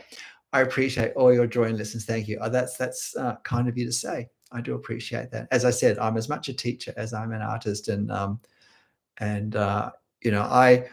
it's funny. People often write, "Oh, look, I hope I can draw as well as you," or "I'll never draw as well as you," or "I dream of drawing as well as you." And my comment, if I'm able to put one in, is always, "Look, I hope you draw better than me, because that will mean I've been a great teacher." And in these YouTube videos, I want to be a good teacher. I want to give you confidence that you can do it, and I want to give you understanding that's very practical, and I hope it's practical. Because it really hasn't come from a theoretical framework. It's if you like, my journey and how I use all the cobbled together kind of experience I've had in life and in doing things and in art up until this stage of my life, which is probably more years than most of you watching this. And so, yeah, make that all work and come together to create the sort of thing I have a picture of in my mind. So yeah, but really appreciate that, Hakan. From Min, I do sketching with pencils. Great. Do you have any tips on sketching with pencils? Is it better to use markers instead? Because I see a lot of people using markers. Min, no, look, it's better to do whatever you want to do. Pencil is amazing. Pencil, in fact, I did a few pencil location sketches. When was it? A couple of months ago, maybe a month and a half or 2 months ago at the most, on location, and I videoed them both, process for both of them, and they're both posted. So they're the only pencil drawings for a very long time. I've only got a couple of others, maybe a year ago. So, but pencil's wonderful. In fact, when I sat down to draw this tree on the shore of the lake in Canberra, I just thought, oh, I'd forgotten how just wonderful pencil is to use. It's such a certainly the 2B pencil or 3B pencil I was using, such a wonderful, fluid, creamy kind of move and mark, and it was just really fun to enjoy the softness and the variability, the effect that you could create with the pencil by the pressure and the angle and how much of the point you were, if the edge had been sharpened and how you use that. I so enjoyed it. I felt so relaxed, so much. And it's not that I was going to erase anything. I didn't have an eraser. That's one of the reasons I started to draw directly in pen, was because perfectionistic tendencies were starting to get the better of me, and I felt like I was erasing more lines than I was drawing. And I thought, I've got to tackle this head on. If I draw with pen, I have to get over the fact that not every mark or line is going to be perfect, and not let that worry me, and not let that stop me. And the pen was amazingly helpful for that. So for anyone who knows they suffer from perfectionism, can I suggest start drawing in pen with no pencil under drawing at all. And well, we have to get over it. We when we do that, we don't create the environment where those perfectionistic sort of whatevers can live. There's just no place for them. It's like there's no air for them to breathe in the way we're now drawing. Because if I draw it all, then I have to be able to accept every mark without getting uptight or worried. I have to learn to develop trust that anything that's not quite right, which of course happens in every one of my drawings over and over again, but I have to trust that I'll develop the ability to visually minimize the effect of anything that's not quite right. So I forget the question I was answering. Oh, drawing with pencils. Yeah. There's no better or worse for really anything to do with drawing. It's just, what am I trying to do? What do I want to achieve? And so it is really helpful to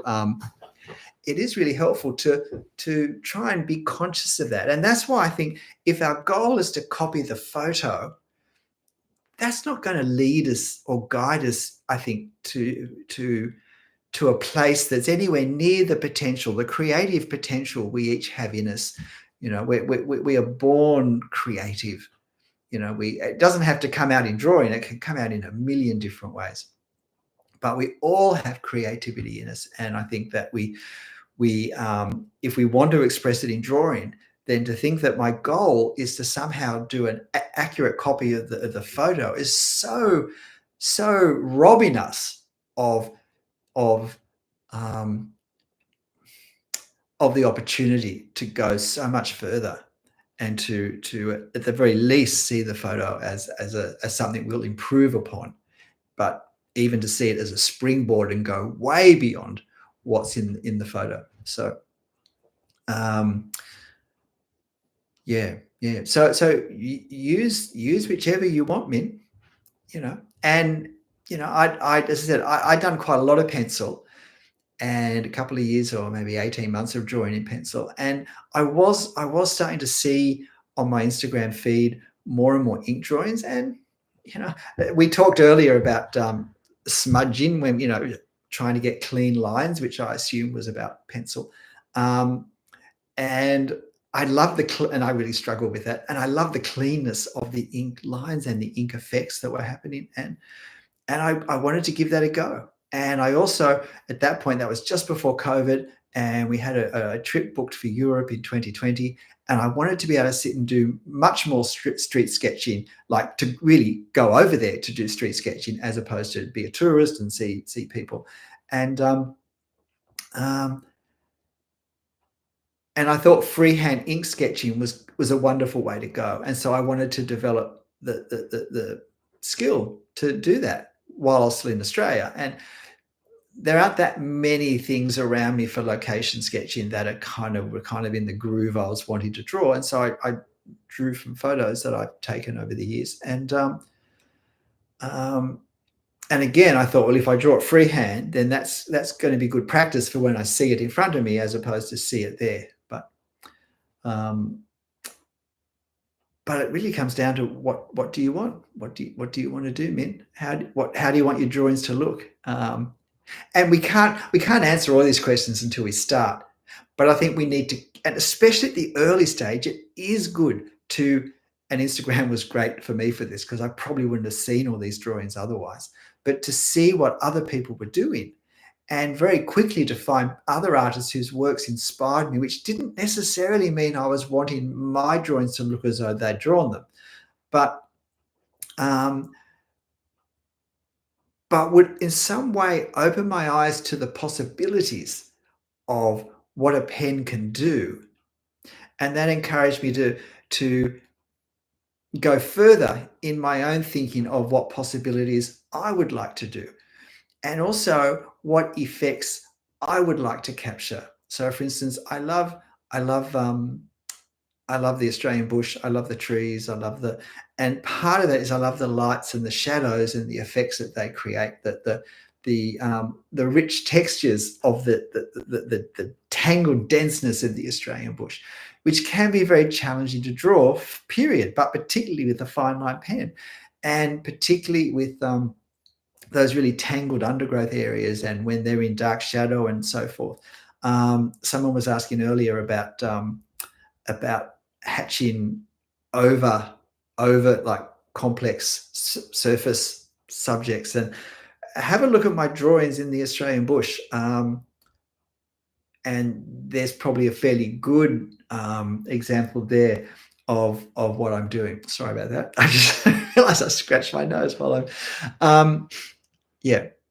Hi, Arbizen. My lines are always curvy.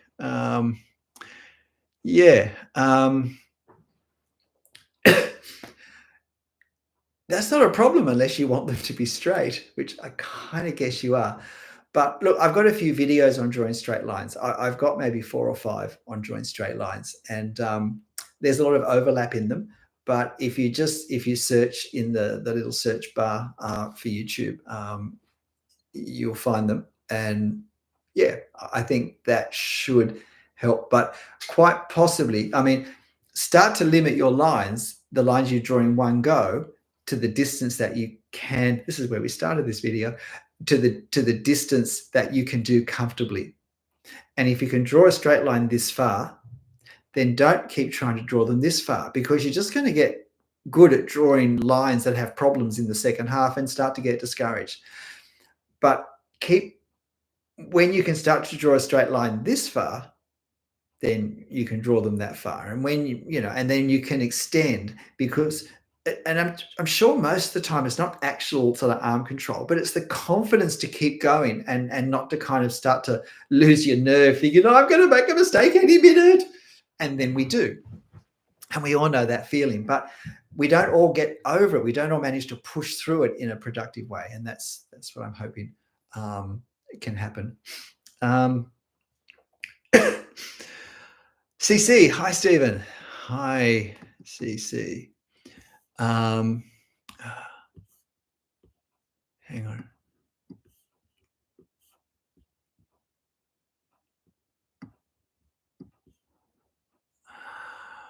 Oh, no, hang on.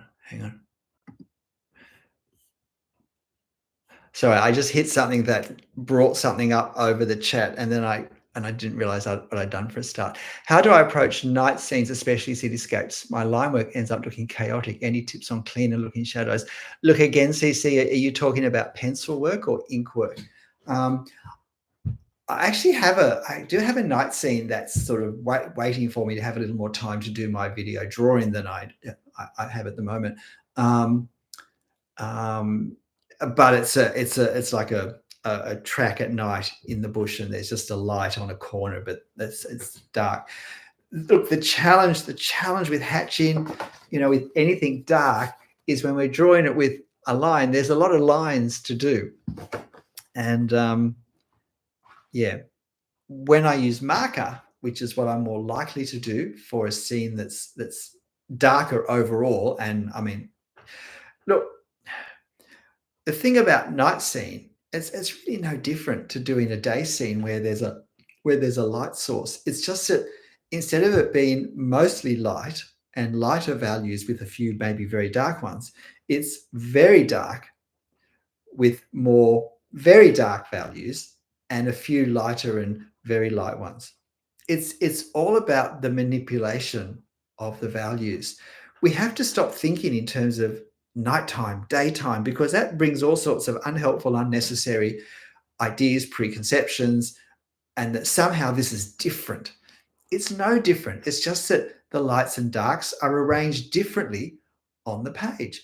The thing I would say is important is to look at the lights and work out, okay, these are the parts that I really have to make sure I don't put ink or lines on. And then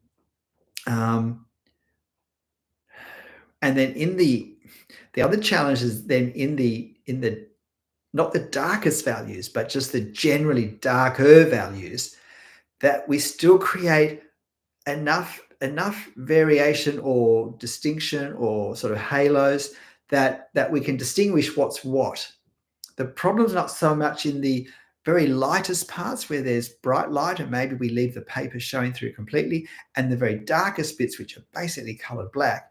The difference is the challenge is the in-between stuff, where we need to make it dark enough that it reads as nighttime, but we still allow parts to have enough light or reflected light on them or variation between what's on them and what's next to them, so that we can see what's happening still to the degree that we want to for the effect we're trying to create. So,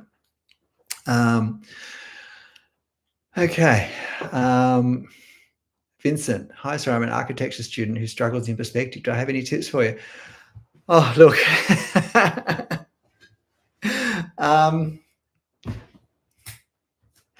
Look, I think I sort of answered this earlier. So look, I will go a bit quicker, and I hope you can go back and look at what comes earlier when you need some background jabbering for something else you're doing. I think one of the big problems can be that we don't, although you're an architecture student, so you probably need the fairly technical perspective box on flat plane drawings.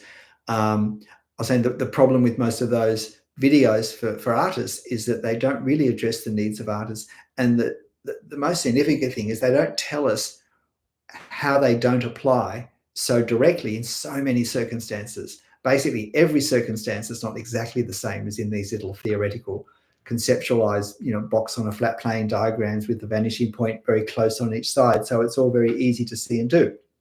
That's not live. We very seldom come across a scene where that's an obvious fit.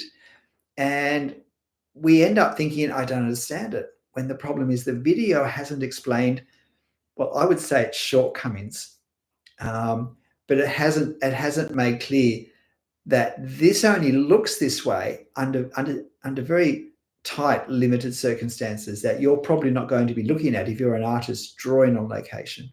So, so don't think that you can't necessarily understand perspective. It probably just hasn't been talked about very accurately. Vincent, I will say I have a couple of video playlists. One's about 12 or 13 videos, which is a bit like a mini course, and each video is on a different aspect of perspective.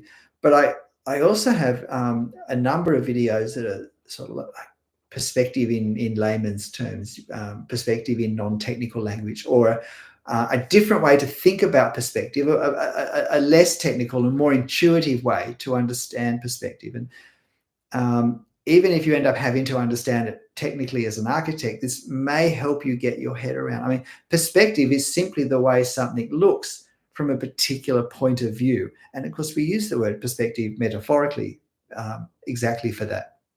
My perspective on this political issue is this, or what I mean is my viewpoint on this particular political issue is this. But in drawing, it's quite literally true. The perspective is how something looks if you look at it from getting close to the ground, looking up, and really close to it. The perspective changes if I move further back. The perspective changes if I move to one side. The perspective changes if I move above and look down on the angle. And of course, it's not just boxes, it's not just buildings. Everything is affected by perspective. It's not actually an architectural thing. It's a physics thing. It's the way the world looks with the receptors that we have to perceive the world with our eyes. It's the way it looks. And the perspective theory is a way of condensing and presenting the way it works. But the way it's presented in these little box diagram perspective presentations is not really the way it looks in real life, or hardly ever. And that's the problem, I think.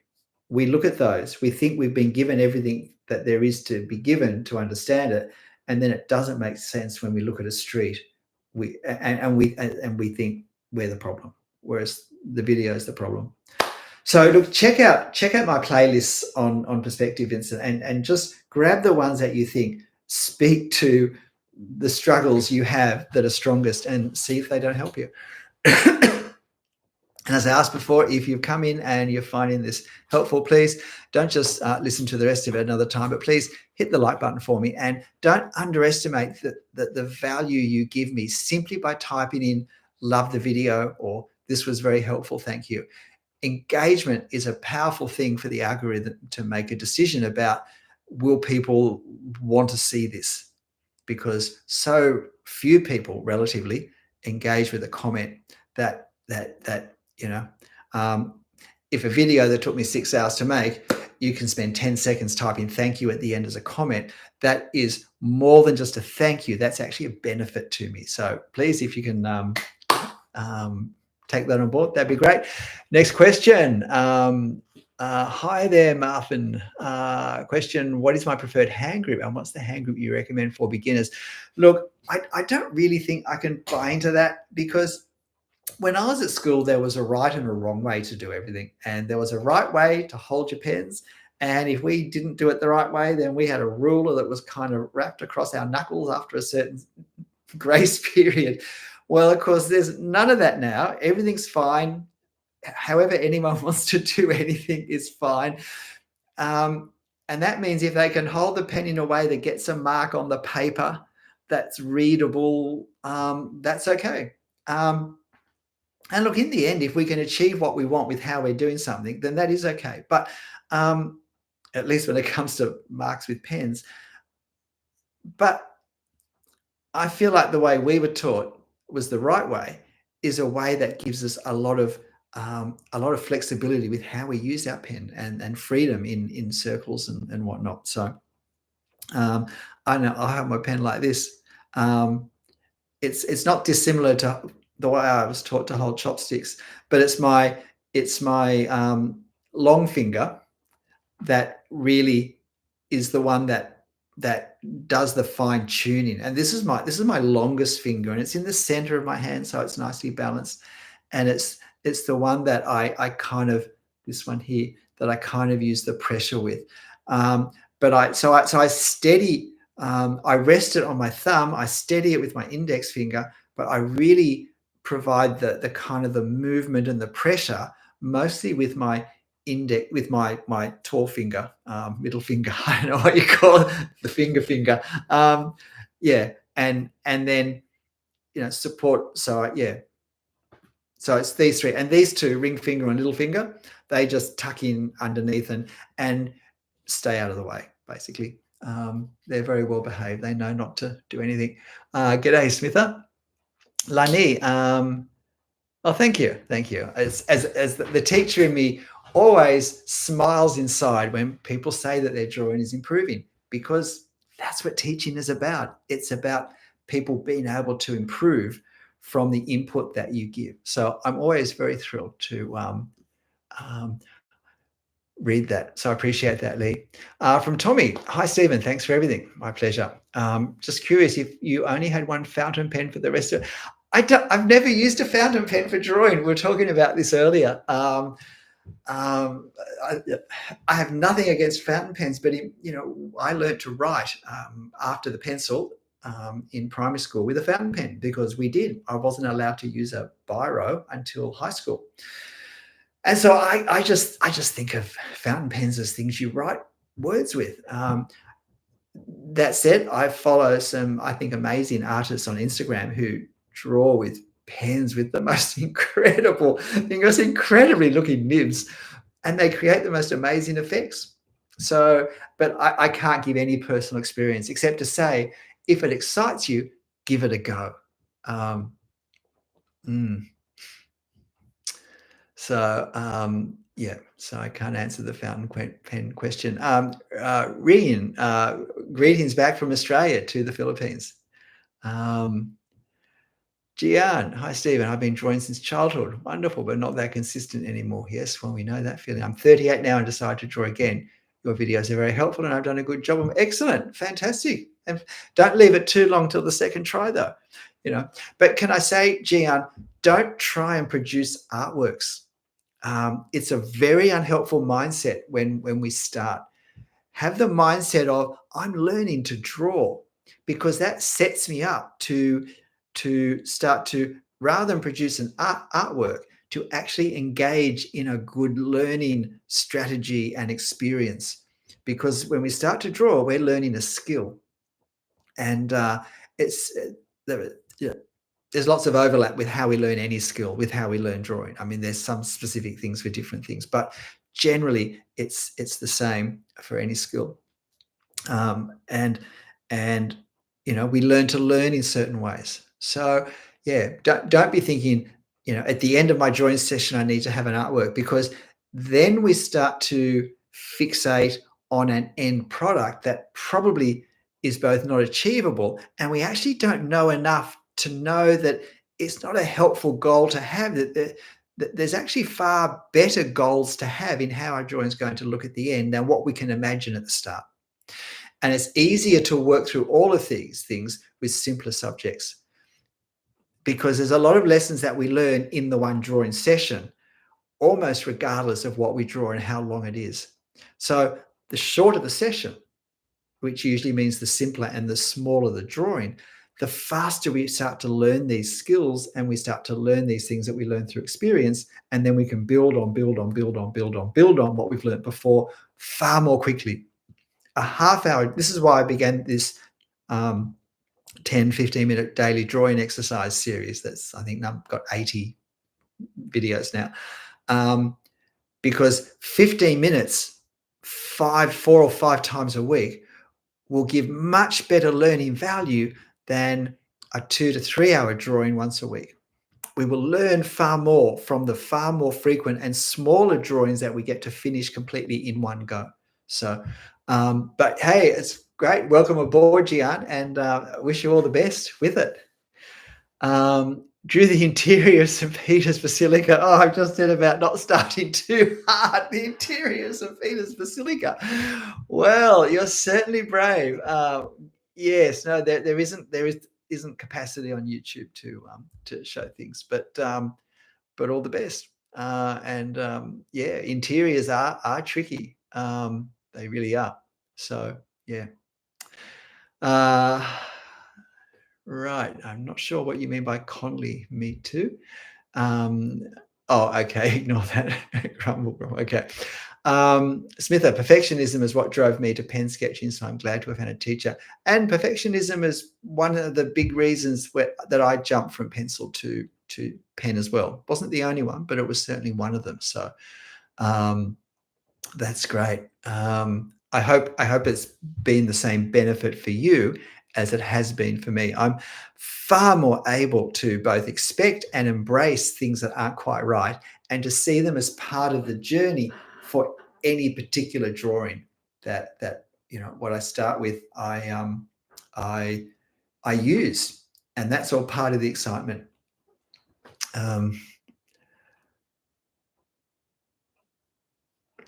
Hi, Sevink. Kamini, thank you. Thank you. Great to hear, Kamini. Would love to see Miss Kitch. Well, well, Tommy, I wouldn't know what pen to buy. After you just asked me what pen I would recommend, I wouldn't know what one to start with. So I don't know. Yeah. Alex, yes, sorry. Look, I'm just about to wrap up here. It's almost 10 o'clock on Sunday night in Australia, in Sydney, where I am in Australia. It's a couple of hours earlier on the other side of the country. But yeah, welcome anyway. And of course, you can go back and play this if you're just joining now, and maybe have something you need to do, like gardening outside or doing some ironing or something, where I can just jabber in the background as some background noise and maybe say some things that are interesting or helpful for you. But if you're finding this helpful, please hit the like button. It'd be great to go from over 59 to 60. So if anyone here right now hasn't hit that like button, if you can do it for me, that would be great. And as I said before, don't underestimate the value to the creator of simply typing thank you as a comment. It really does work strongly to convince the algorithm that this is a worthwhile video for people to see, and therefore for it to show people. So I would really appreciate that. Smither, improved at embracing mistakes and moving on to finishing drawings thanks to your lessons. That's great. I've actually, the video that I posted, no, I'm actually about to post it after I finish this. I've got a video that's 6 reasons why you should finish every drawing, and preferably in the one drawing session. But 6 reasons why you shouldn't leave drawings done halfway through, no matter how they look, no matter what you're not happy with that you've done. 6 reasons to just finish it. So you can look out for that if that sounds interesting. As I said, that'll be probably available to look at in about half an hour, 45 minutes. Okay, so you didn't start with the interior St. Peter's Basilica in Rome. Well, that's encouraging. I mean, you might just be superb. You might just be a wonder child with interiors, but that's great. Thank you. Shark Father, yeah, thank you. Who's an artist who inspired me? I get asked this a bit. Look, there's really only one drawing artist who inspired me, and it was just before I went to Europe, went to Paris in 2015. And I didn't really, he's an Australian artist called Lloyd Rees, Lloyd, and then Rees, Rees. And he's very famous for his paintings in Australia, particularly his paintings in the late 60s and the 70s, and the kind of style he developed, particularly his landscapes. But his drawings that he did in the 50s when he traveled to Europe as a younger man, I came across them in a book or a book. I didn't even know he ever drew. And they were so simple, and they were so gestural, and they captured so much. I felt that I was in Paris with just a couple of lines of graphite on a small piece of paper. And it was just amazing. And it made me think, oh, man. And I was very caught up in doing things in a fairly involved way. And I think the obvious freedom of his mark making really kind of, I really thought I'd love to have that. And now, having started my drawing, doing lots of very complex things on Instagram, I've been working at developing a looser, more flexible style, and I'm really, really enjoying that, because in some ways it's not my natural temperament to be so chilled with the possibilities when I draw. So it's been, I think, very helpful just for me in lots of ways, not just artistic ways, but learning to live with the ambiguity of a drawing process and not to get caught up with worrying about how it is or isn't going to look, but just keep exploring the possibilities till I finish. How about posting? Yeah, the problem is I don't always, I'm not always able to do something on a Sunday night for various reasons, and so I just don't know.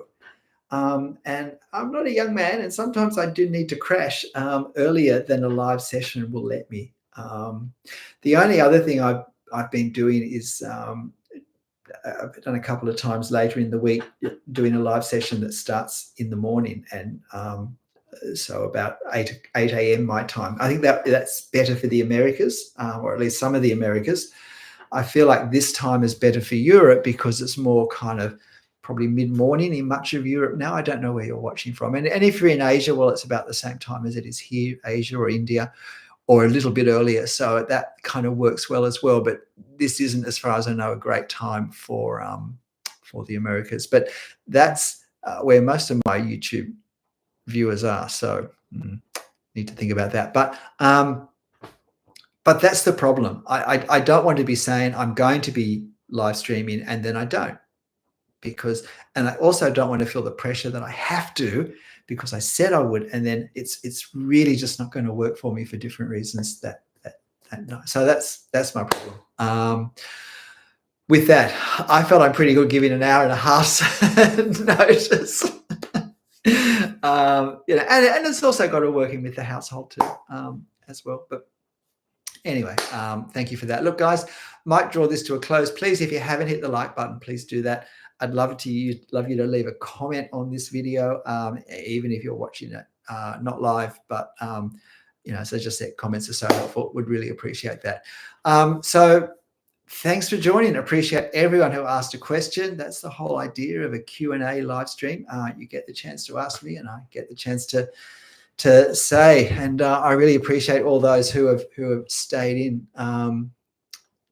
in the where there are no rules. I've not heard of that. I think it's just drawing without bothering about perspective. I mean, I don't suppose you mean like 5-point perspective, where you have this like fishbowl effect. I mean, there still are rules there, but they're not real world rules. So but I certainly couldn't say I know the answer because I'm not where no lines are drawn. Oh, well, I never draw lines. Yeah, look, it just depends stylistically what you mean. There can certainly be drawing styles where everything's done in such a free way that look, I'd have to see an example. Curvilinear perspective. Sounds like it's still following rules though. Is my thought. Anyway, look, it's almost Japanese drawing, right? Okay, that's not hugely helpful for me, Les, I'm afraid. But I'll give it a Google and see what comes up. It would be interesting to see. Thanks, everyone, and thank you for joining me. And I'll see you next live session. I'll try and give a little more notice if I can. And I might repeat this topic. Later in the week at a very different time. If you haven't asked a question and you'd like to, or you think of one, and I'll try and give a little more notice for that, maybe 12 hours notice even. But as for now, thanks for joining. And look, however your line work is and however it ends up looking, make sure you have fun. And then we've won whatever else happens. I'll see you next time. Bye.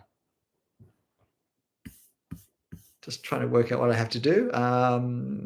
Get the mouse. See you next time.